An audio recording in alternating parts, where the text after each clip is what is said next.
Well, hello there, and welcome back to Everything is Interesting, the show without a catchphrase. Today, we'll be talking about baby states. Baby states, to be precise, we're going to talk about Bahrain, Belize, and Bhutan. Now, the thing about those countries is that most people don't really know they even exist. They tend to show up on little quiz apps online where you have to mention every country in the world, and it's one of those, those three countries are the kind of the ones that you forget exist. So let me even set the scene, because I don't expect people to know where these countries even are. They're tiny, they're babies, teeny tiny little countries, but they are countries, just like any other country, with their own laws and their own culture and their own tourism and all that kind of stuff. So let me set the scene. Belize is a tiny little country, obviously, in the Caribbean, in Central America. You know that bit between North America and South America, which is kind of glued together with this another bit? That's Central America. And right on the east coast of that, we have a cute little country called Belize.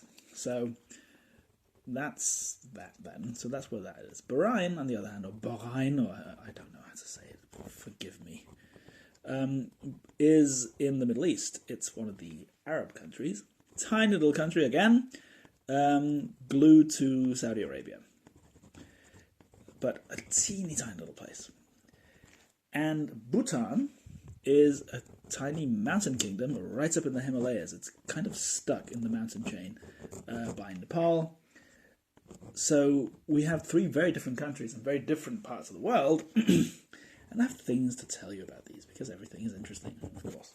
What is also interesting is that I seem to keep running out of ink. I do apologize. It seems that my pens are not working, but luckily I've learned from my mistakes last time, and I have a lot of them ready to go, but I would like to have one that actually works. There we go. So let's start with Belize.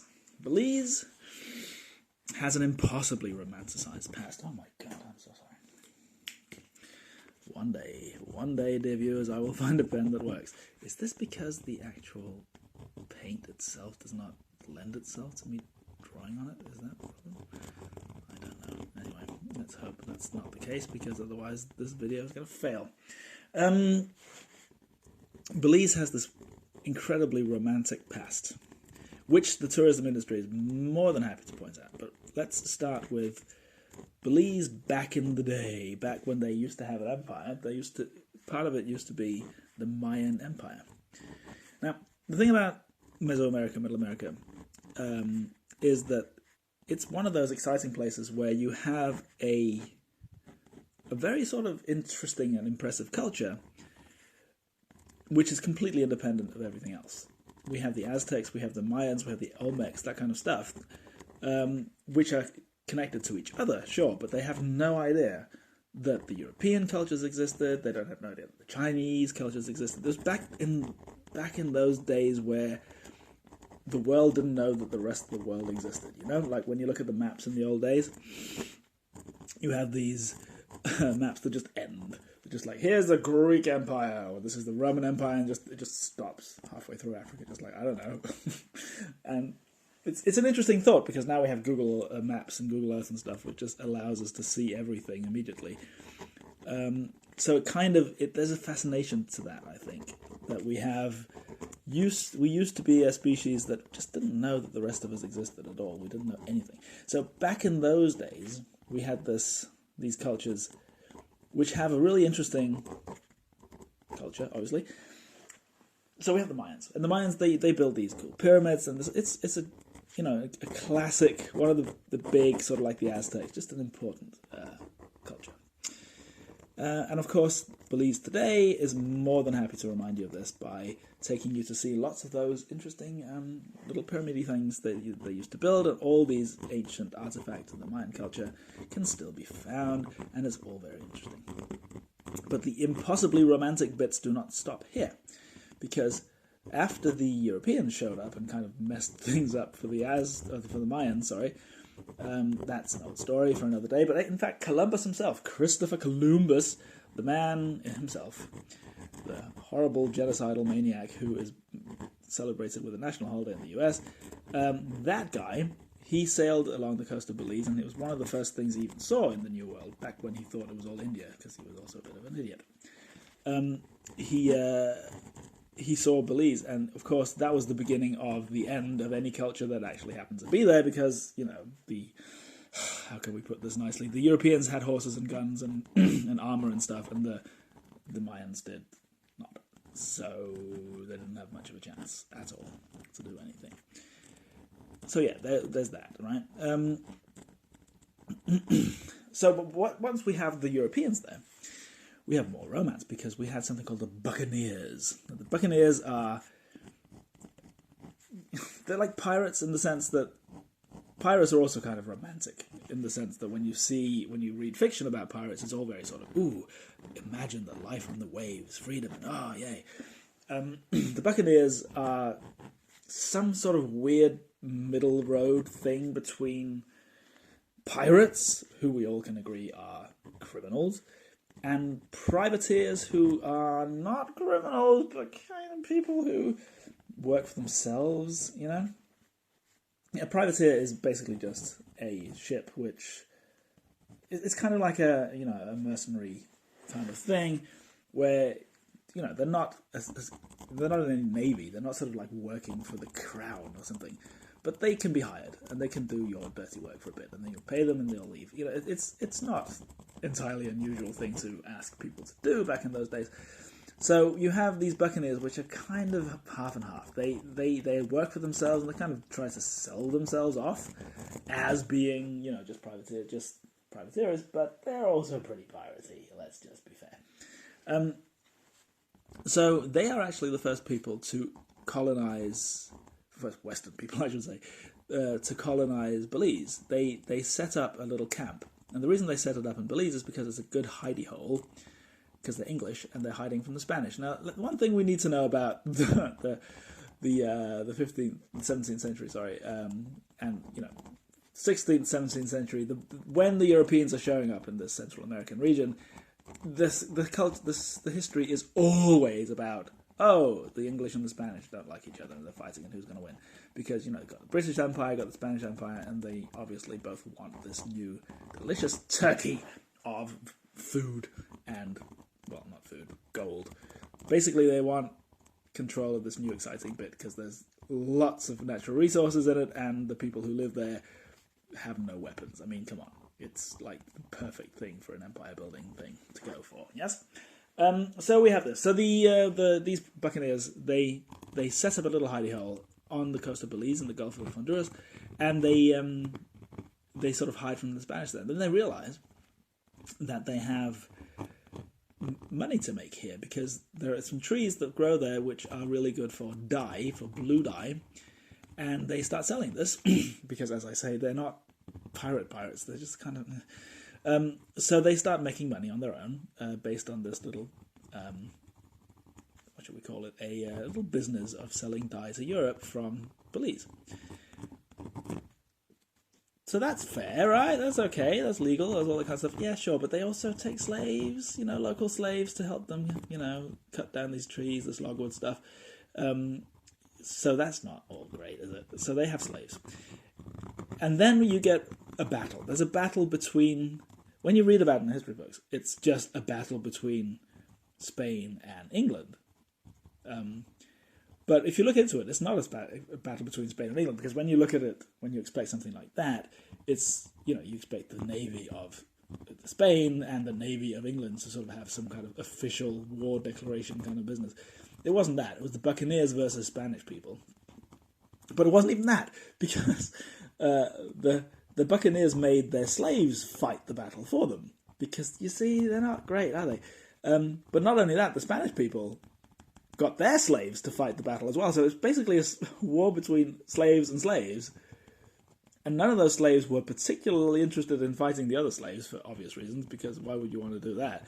So it's really a weird thing, and that's one of my points about Belize. It's that it romanticizes its story, because that's great for tourists, and it has a lot of tourists, mainly from the US.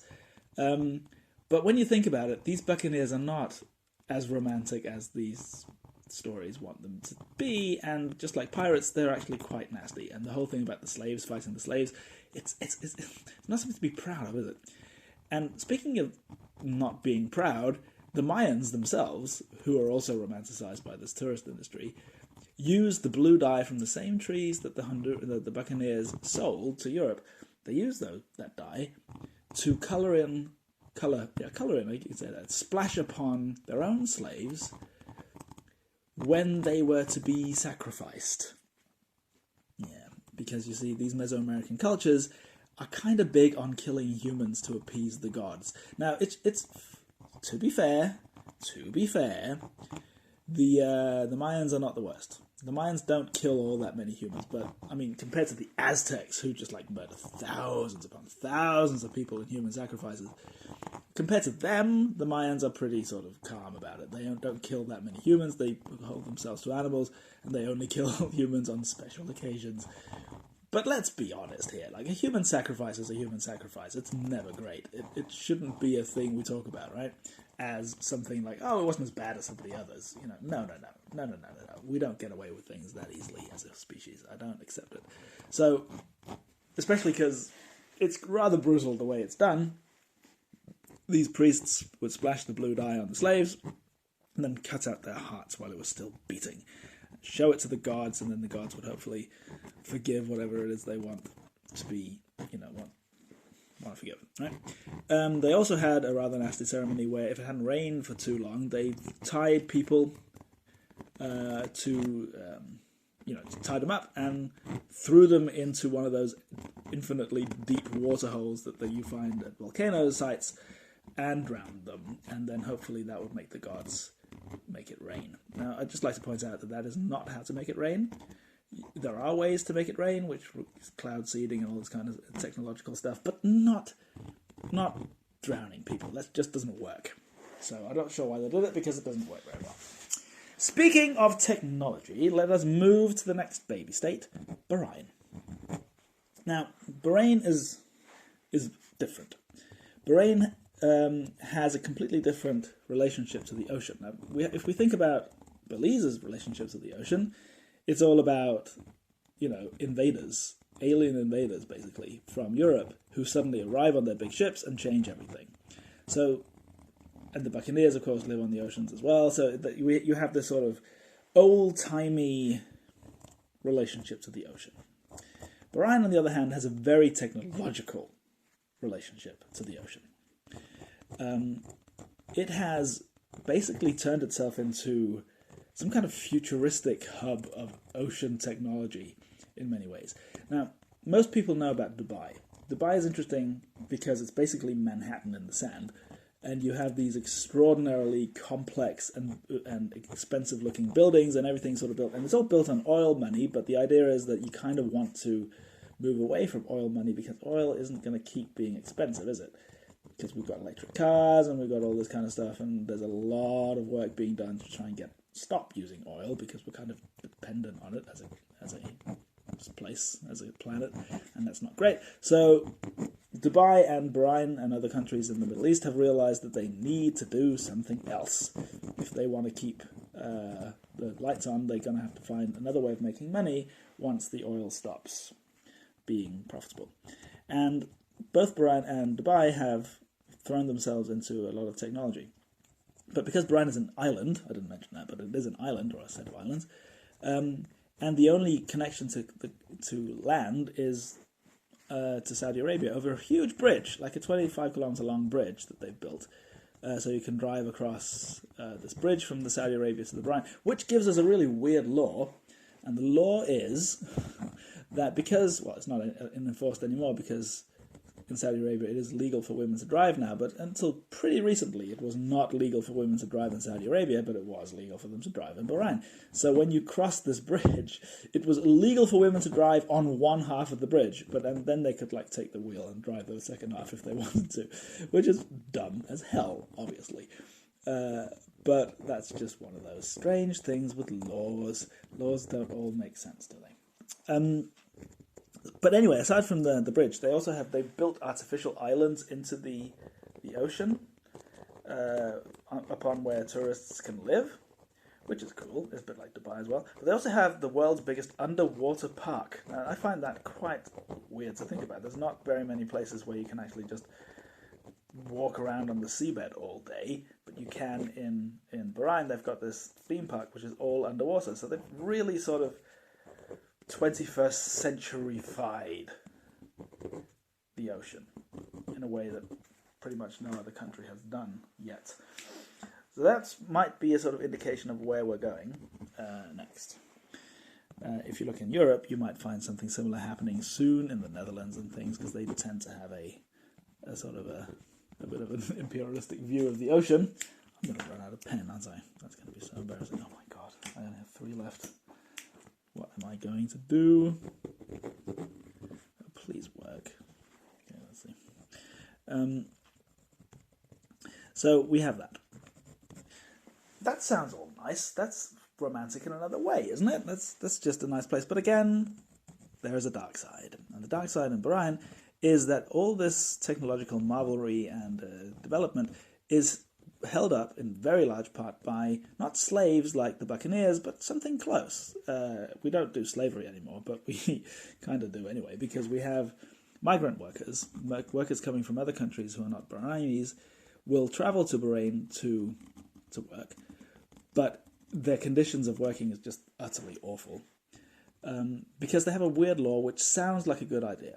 Speaking of weird laws, so the weird law in Bahrain is that if you want to work in Bahrain and you're not a Bahraini, you have to have somebody who is a Bahrain citizen to sort of vouch for you, to sponsor you, to sort of be your host, in a sense. While you work there, you've got to have somewhere to live, you've got to have someone who sort of looks after you, and that guy has to be a Bahraini. Okay.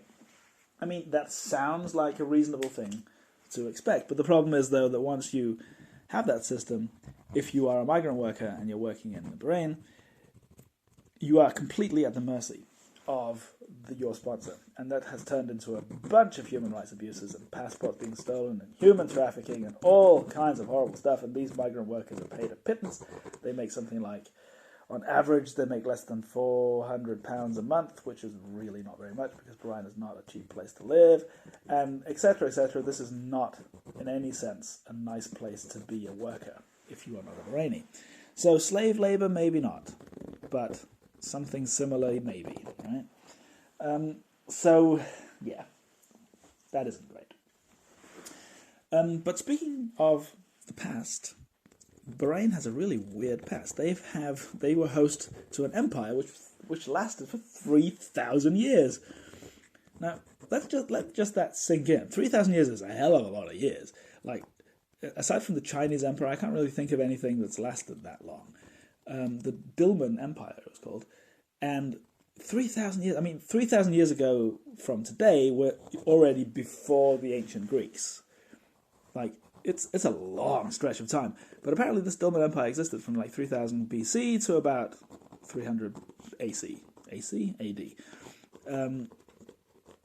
So that's pretty fascinating. And there's a lot of burial mounds still left, and most people don't really know much about this Dilmun Empire. It is linked a bit to Gilgamesh, which is this Assyrian epic.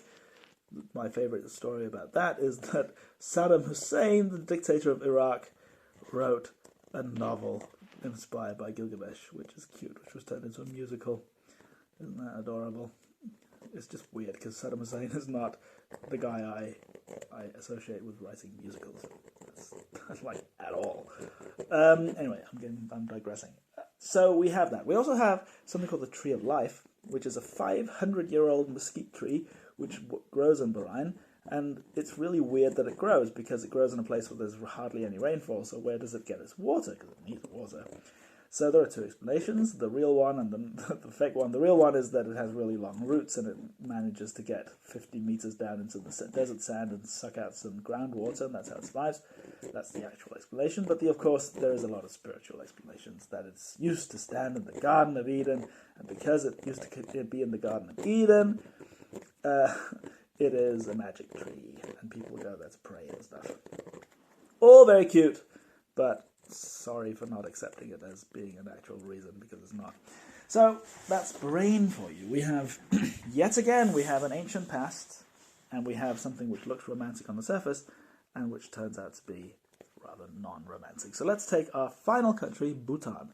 Bhutan, the little mountain country up in the Himalayas. Now, of course, that has no relationship to the ocean at all, but in a sense it does, because it lives there all alone in the ocean of the mountains. And its culture is formed by that, both in the sense of its economy, that it makes its money mainly on mining and that kind of stuff. It lives from the mountains, if that makes sense. And it also makes a lot of money from hydroelectrics, because they've got lots of waterfalls and they can make energy out of that. So in that sense, they have again let the ocean around them influence their lifestyle. But it's an ocean of rock and not of water. But not only economically, but also sort of culturally. Bhutan is this. It's renowned, and it sort of sells itself as this very happy, chill, calm place. The Buddhist lifestyle in its clearest form, where everybody is seeking happiness and inner peace and calm, and everybody dresses like a monk, and it's all sort of very monkey. Not monkey as in monkey, but monkey as in a monk. Again, it all sounds impossibly romantic and calm, as all these baby states tend to do. But again, there's a dark side. The dark side in Bhutan is actually quite disturbing, because the ruler of Bhutan is an absolute monarch. He's the king. He can do whatever he wants. And he has sort of implemented something called the gross national happiness concept.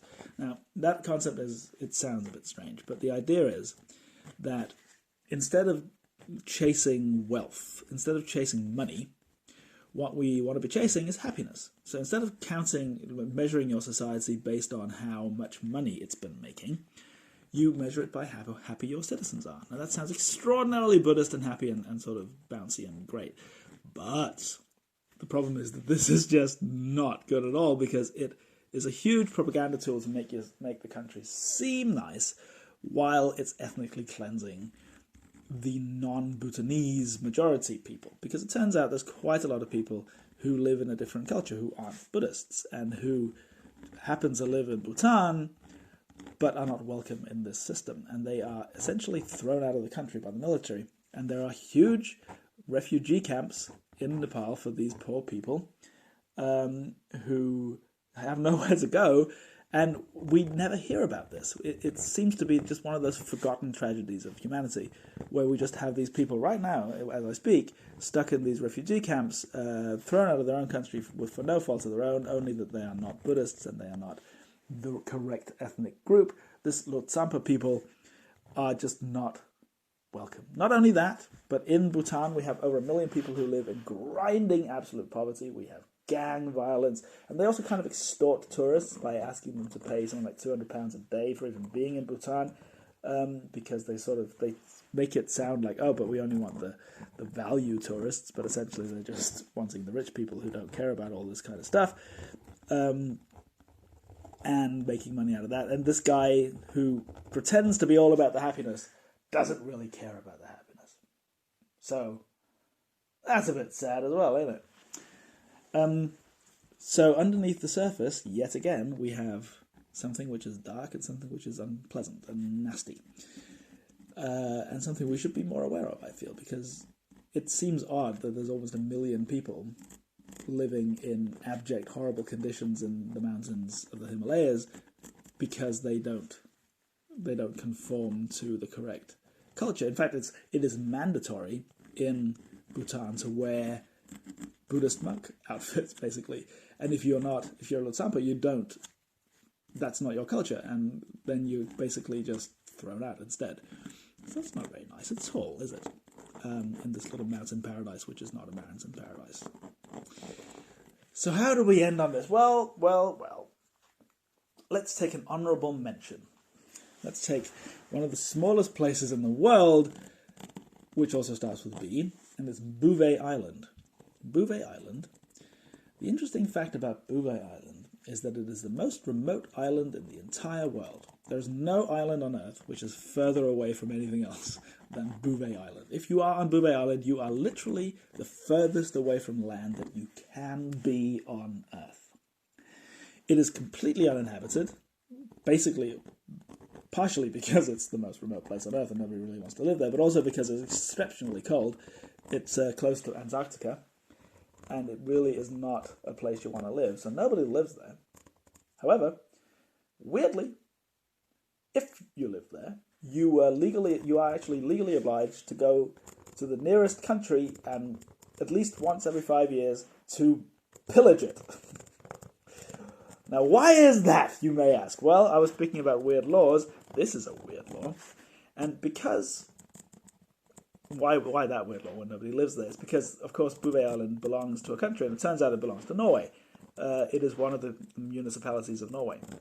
And Norway has an ancient law which has never been removed from its books, but of course nobody listens to it. It's a law from the old Viking times which requires every man of a certain age to go out and pillage for Norway once every 5 years at least. And you just basically have to sail across the ocean to find something. And remember, Bouvet Island is the most remote place on Earth, so that is really inconvenient if there are actually people who live there and listen to the laws. I don't think anybody would prosecute you if you did live on Bouvet Island and didn't follow this law.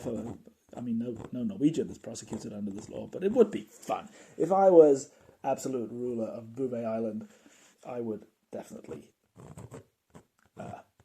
punish people for not following that rule. I'll be just like, what? It's been 4 years and 11 months and you have not sailed across the sub-Antarctic Ocean to find somebody to pillage.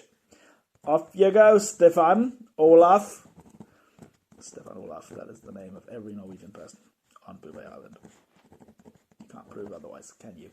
No. So one little last factoid, I have 3 minutes left of this little episode. One little factoid of Bouvet Island is that it weirdly is also the set of Alien vs. Predator.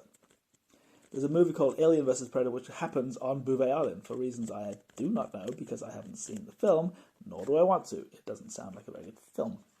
But it does exist, and it is on Bouvet Island, so probably because it's the most remote island in the world, it's been used as a set of this.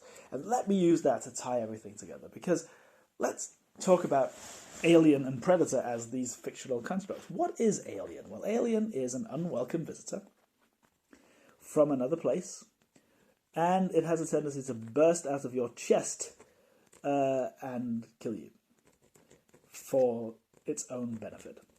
Yeah?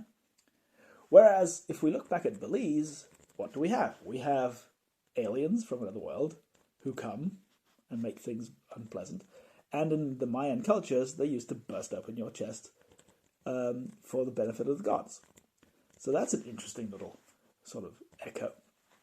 And what about Predator? The fictional Predator is this sort of superhuman alien creature who exploits the weaker races. And if we go back in Bahrain, we have this highly technological society which has conquered the oceans, much like Predator can do.